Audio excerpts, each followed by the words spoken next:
I'm gonna be completely honest, life has been a complete mess recently. So when you feel a mess inside your cranium, I think it's best to make your space outside of your cranium less of a mess. I'm gonna start with my desk. I'm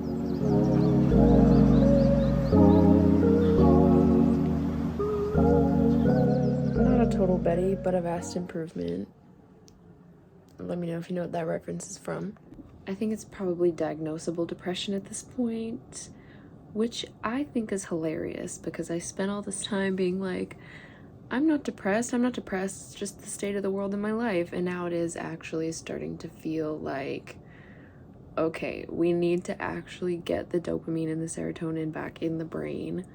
I recently just got my hair pretty overprocessed, which is kind of my own fault. I was having a mental breakdown because when you have absolutely nothing in your life under control and then your hair looks bad, it didn't even look bad. She didn't really do a bad job. It's just not what I wanted.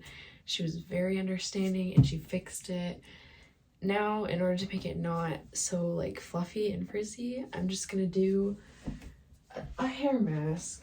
And why I do that, I'm just gonna talk to you guys about my shifting journey and how that's going, how it's been.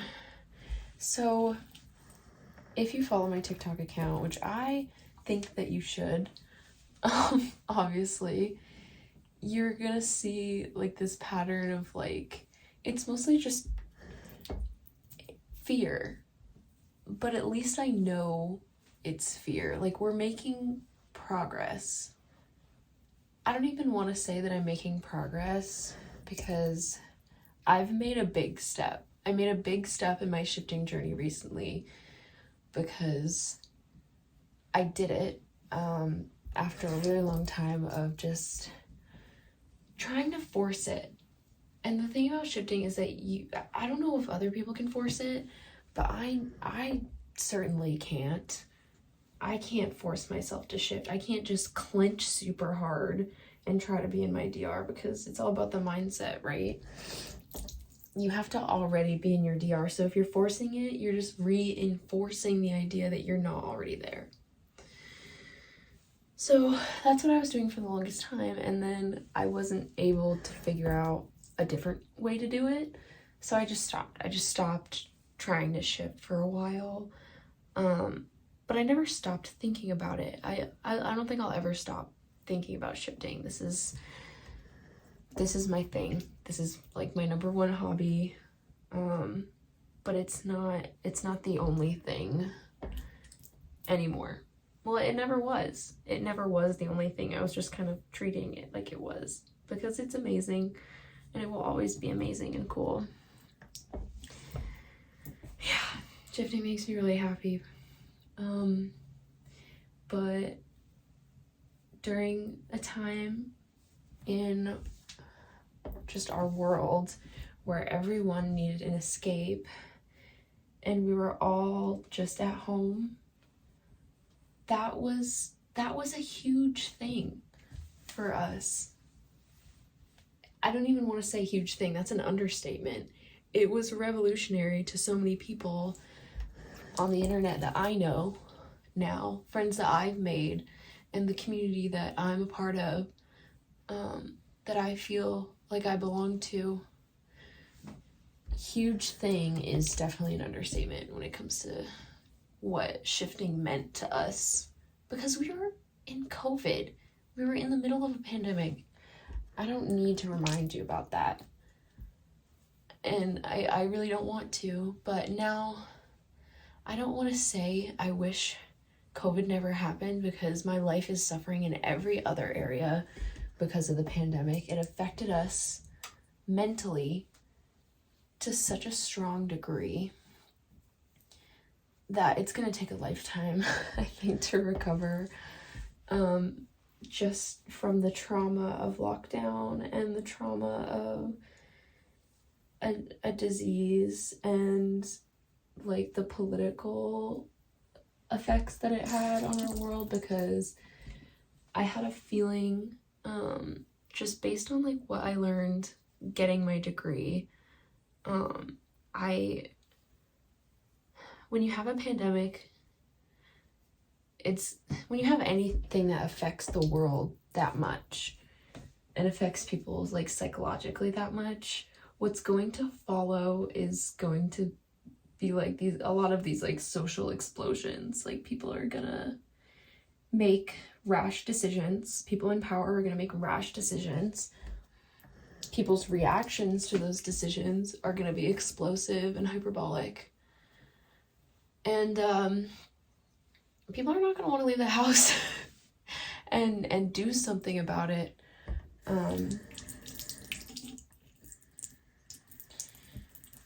That brings me back to the concept of escapism. And a lot of people did try to warn us and be like, you can't use shifting as an escape. That's just not going to work. But saying that is only going to embolden the escapists, because I was one. And I didn't really care. I was like, I don't care. This is how I'm surviving mentally, is knowing that I can go to another reality. I can go to a life where this never happened and pretend that this reality doesn't exist for a while. That's not to say you can't do that when you shift. That's basically what you're doing when you shift. But the thing about shifting is that it goes both ways. So what are you going to do when you get back? It's going to be terrible when you get back. And that's kind of why I'm not shifting right now, is because if I shift, I'm not going to want to come back. And that's what scares me, is because you need a home base that you feel safe in. Not necessarily safe, but like comfortable, I think is the right word. Like if you don't have like a waiting room, or like here in the CR where you like a place, a reality, a home base to shift from where you feel comfortable, what identity are you shifting back into? How can you travel if you don't have a place of origin that's solid? Because you can have a point on a map, but if you don't form an identity in a reality, where is your bookmark? Your bookmark is a mental bookmark. It's your mind. It's a state of mind. So I guess what my question is how do I do that? My hair is absorbing so much of this water. Like I feel like I've been putting too much water in my hair, but like it's still not wet, but I don't want to get it completely soaking. I just want it to be like damp. So just bear with me about that. It's not even about being happy here. It's about being comfortable. It's about being comfortable with your concept of self and being confident that you can use the same techniques for shifting as you can to change your life here. Because it's the same. Like there's some people out there that are like, you can quantum jump, and then they're talking about just manifesting in this reality. And they're completely right. Like they're not wrong. I mean, we're talking about two entirely different things, but it's the same vehicle. It's the same GPS, I guess, is the better analogy. So how do I do that, guys? Like, at this point in my life, at this point in my spiritual journey, where I'm exhausted completely after just surviving through my degree program where there was a pandemic, where do I go from here? What's the next step? Like, yeah, I know I should journal and meditate and go outside and have like all these balanced things. The question is, how do I get myself to do that? I had to, and this is something that I'm comfortable sharing, just because I don't think it should really be that taboo, but I am finding a new therapist because I think it's important to find I think it's important to find a therapist that works for you, obviously. Obviously, I think that's important. So that's where I'm starting. That's my next step. But at the end of the day, you can go to therapy and you can talk about all your crap and all your crud, but you have to take the steps yourself. Like, you cannot rely on your therapist to fix your life for you. Like, you have to look in the mirror and say to yourself, I'm gonna be the one to fix you. Coldplay. How do you do that though? Like, that's the hard part. That is the hard part. Is like, what's the next step? What is the very next thing you can do? Well, for me, cleaning my desk, putting deep conditioner in my hair after I was a weenie and got it over processed and now it's frizzy as frick.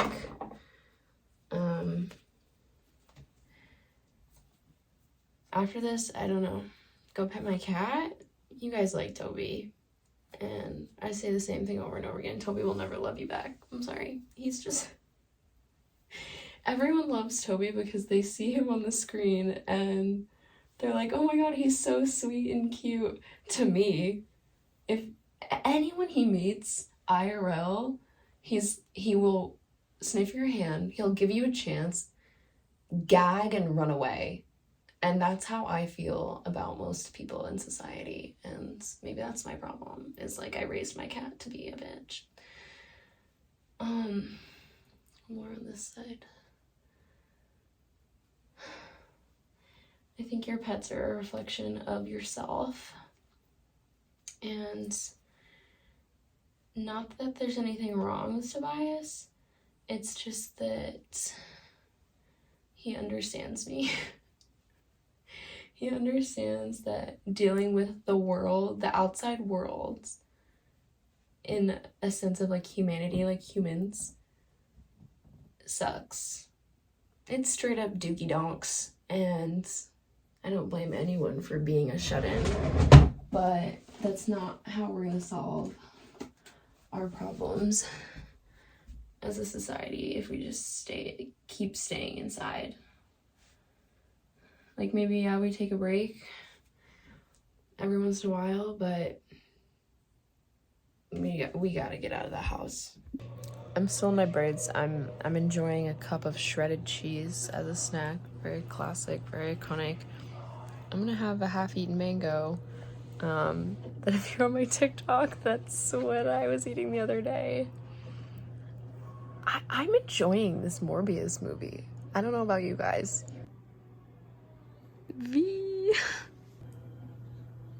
It's 12:20 in the morning, which means it's morb time. I've heard so many things about this movie that are bad, but I'm actually genuinely enjoying it.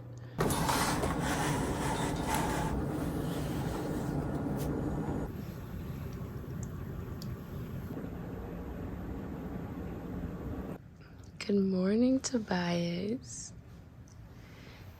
That's not how I say it, actually. I don't go, good morning, Tobias. I go, hey, Toby. I am so grateful for this little guy. Little.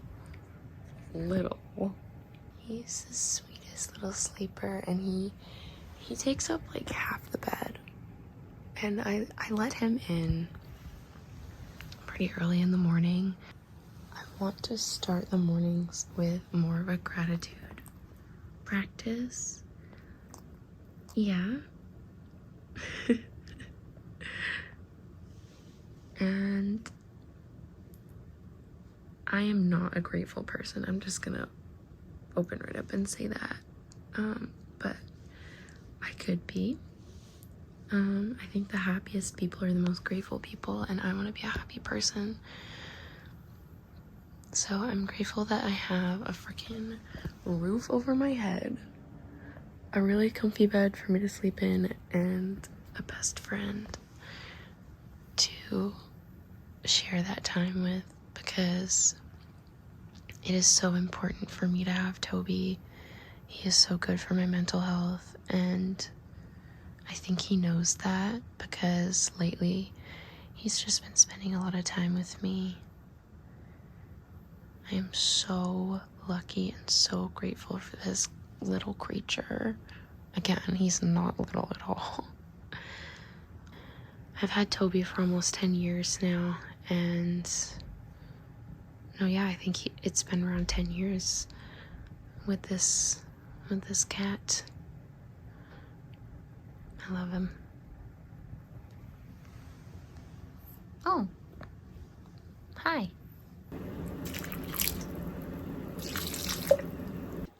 Here's the results of the hair mask. It looks a little better. It still feels pretty brittle, and I'm just gonna buy some Olaplex. I think that's a good investment. It stays like these when I don't really know what to do with myself. I decided to take a path of entrepreneurship, and it was really great at first, until I started hitting the real challenges and stuff that I definitely was not prepared for. Decisions that I wasn't prepared to make, but at least I'm in a position where I can make my own decisions. It's just that I'm not confident in the decisions that I have to make, so I just don't make them. So my businesses have not done anything. They've just been at a standstill and a halt, and I have not made any progress in my entrepreneurship. I still have a couple of side gigs that I do just to like keep a very small amount of money coming my way. But yeah, I have some decisions to make about farming, and I'm actually, you know what? I think I deserve to give myself a little more credit. Toby, he came down here, and then with photography, I'm having my friend Catalia from High Mall Designs redo my logo, and then I'm gonna buy a vinyl sticker for my logo to put in my my photo studio window.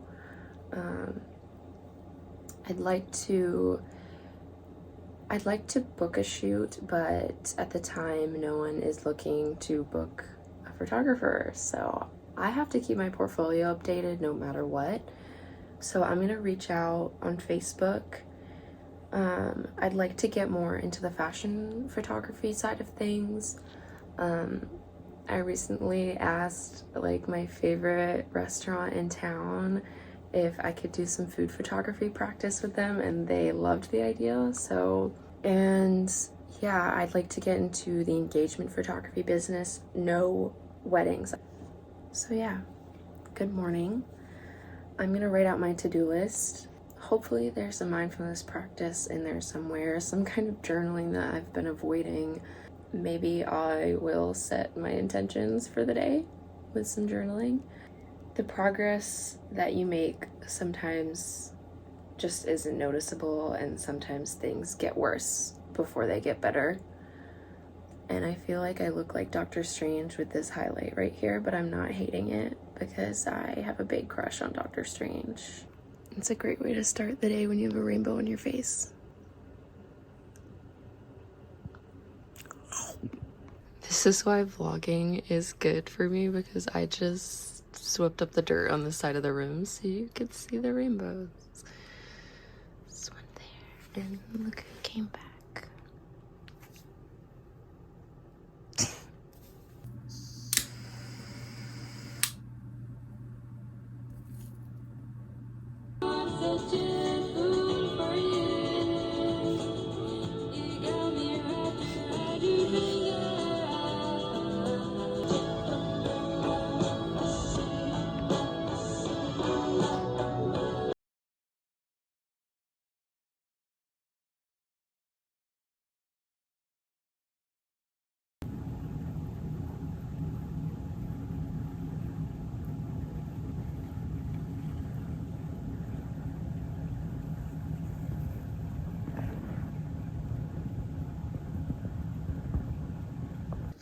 I don't know what got into my compost, but there has been an infestation of these little guys. These little hairy little menaces. And they are everywhere in all of my potted plants. I don't think you know how many I've pulled out of this thing. And they're growing in the bottom too, and I don't know how to get that out. But this pile used to be a lot bigger.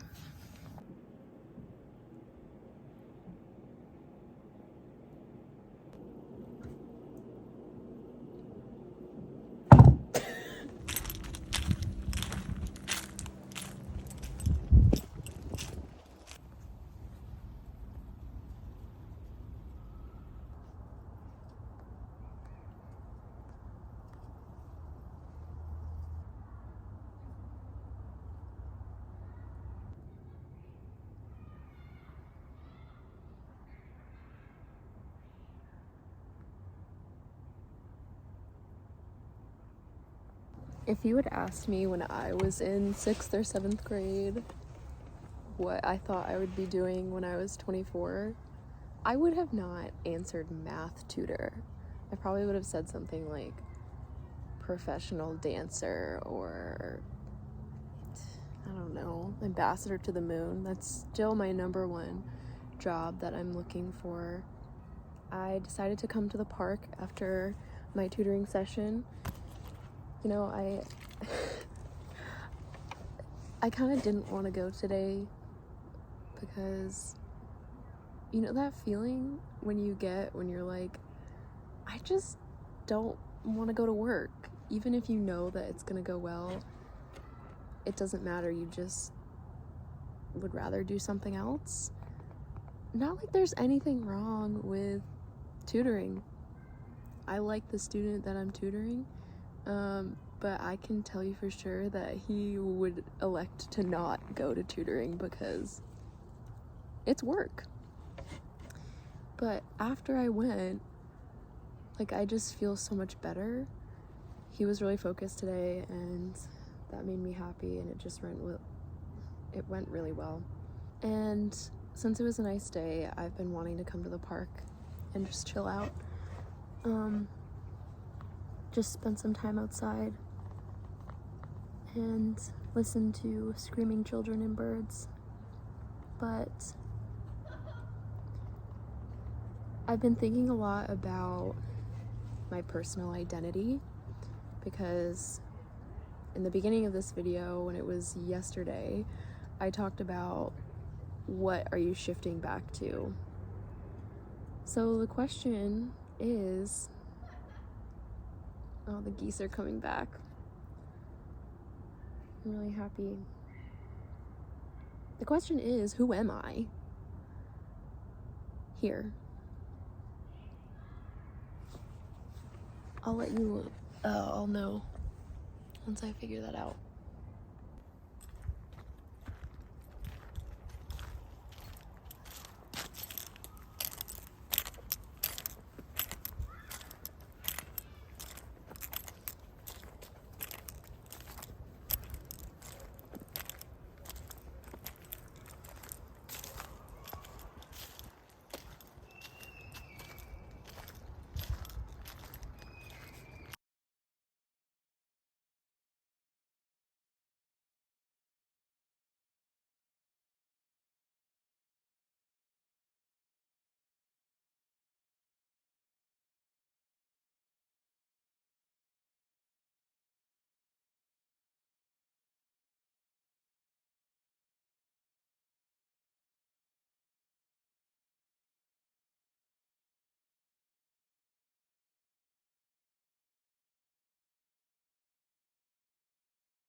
but I